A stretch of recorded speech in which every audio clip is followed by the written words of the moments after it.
Bret, good to be here. What made you and your wife do this? What's driving you here?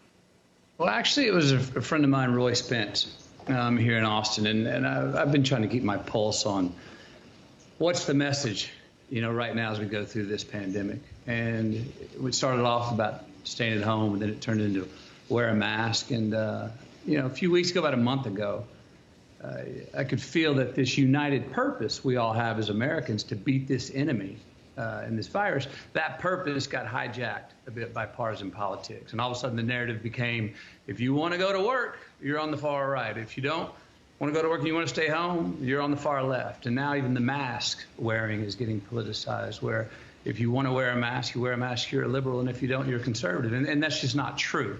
So this created a false divide, sort of two wars in America, an us versus them war and an us versus the virus war. And, if we try to fight both of those wars, we're going to lose both of them. But if we try to fight the one against the virus, which is the one we should be fighting, then we're going to beat it. So Roy and I got together and said, ourselves and our families, and the nation need an authentic and inspiring message to remind us, let's stay united in our purpose now and beat this virus.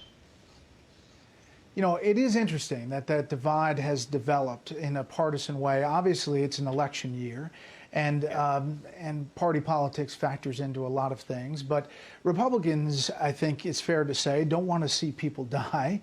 And Democrats, I think it's fair to say, don't want to see the economy falling apart. How do you get that message through in this PSA and what you're doing?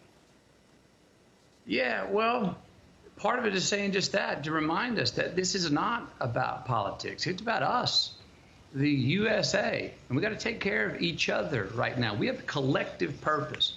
I mean, how many times do we have are we unanimously convicted of an enemy that we all want to be?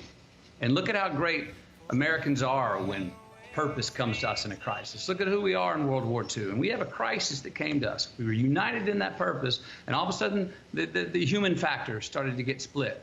And two tribes started to fight each other in partisan politics. And that is not what we need. We need a collection right now. This is a tug of war with the virus. We need all hands on the rope if we're going to beat it. I just want to remind everyone that. Yeah, and you and your wife have also donated a bunch, meals and laptops for kids in need, and 200,000 face masks to frontline workers. Do you think that that's where this solution comes, from charitable acts from around the country? Do you think the federal government is doing all it can? Well, I don't know if the federal government's doing all they can. I know they're doing a lot. Look, I think the word is not solution. I don't see a solution right now. We are waiting for science to catch up with us in this predicament. So what can each of us do independently, individually, in our families, in our households, in our communities, in our neighborhoods, in our cities? So act locally. Even this message, this is to the United States of America saying, hey, we're in this together. Now, someone can say, yeah, but it's a worldwide pandemic. Yes, it is. Get the message out in your backyard right now. I don't think these are solutions. I think they're Band-Aids to hold off until science catches up, until there's not 2 patients for every 1 bed like there was in New York, until we see that an asymptomatic person doesn't give it to someone who didn't have it. So we can protect the elderly especially and the younger ones. This is uncharted waters. There's not a playbook. I understand that. And these are Band-Aids and things we need to do to hold this off until we have enough science to understand that, hey, you know what, we think it's safe now to go re-engage. If you are going to re-engage right now, please wear a mask. I haven't heard any science that says that is not a good idea. And I hope we wear a mask as a badge of honor and not something that we feel like somebody told us we had to wear and it takes away our identity. I think wearing a mask is not propaganda. I don't think it's partisanship or politics. I think a mask is all about our purpose right now. Again, us as in the USA, to best beat this virus. It's how we can take care of ourselves and others in the crisis. Clearly, everybody look in your backyard. The coronavirus, it doesn't discriminate. The virus doesn't. It doesn't care who we voted for. No. Yeah, exactly. I want to end with this. You're a sports fan. You're obviously a University of Texas fan. You're also a Washington Redskins fan. Yes. Do you think sports is coming back? Well, I know it's coming back. It's a matter of when and how.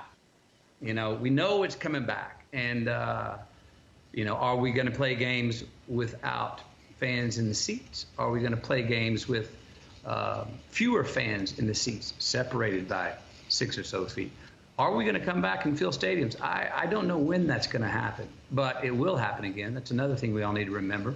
And let's just do our due diligence until we get there, and then we can go pack the houses again and have 100,000 people watching the great American sport of football.